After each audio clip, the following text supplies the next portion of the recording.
Psalm 30 verses 2, 4-6, and 11-13. I will praise you, Lord, for you have rescued me. I will extol you, O Lord, for you drew me clear and did not let my enemies rejoice over me. O Lord, you brought me up from the nether world, you preserved me from among those going down into the pit. Sing praise to the Lord, you his faithful ones, and give thanks to his holy name. For his anger lasts but a moment, a lifetime, his good will.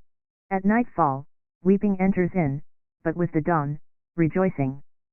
Hear, O Lord, and have pity on me, O Lord, be my helper. You changed my mourning into dancing, O Lord, my God, forever will I give you thanks.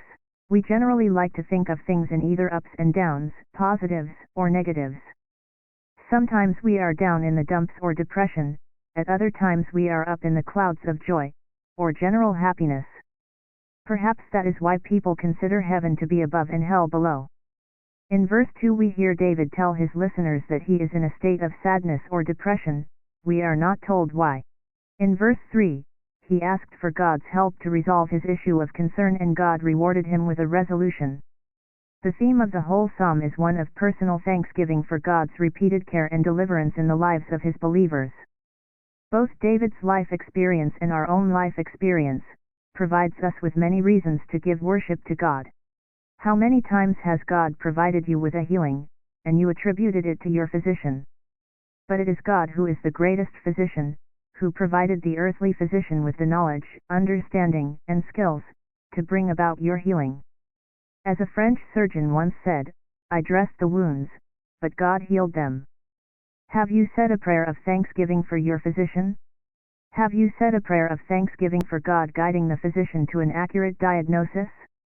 Have you said a prayer of thanksgiving to God that both you and your body were allowed to respond positively to the treatment? We often forget to say a prayer of thanksgiving. But it is important to remember that it is only through God's mercy and providence that we receive healing. God blesses us each day, and we don't often thank Him for His grace and mercy. Grace and mercy are not the same.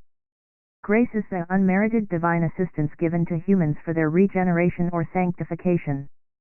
Mercy is compassion or forbearance, refraining from enforcement, shown especially to an offender or to one subject to God's power. Just when you think nothing else can happen, it does. Then you think, I can't make it, but you do. You call it luck? I call it God's grace and mercy. NoJudgingAllowed.com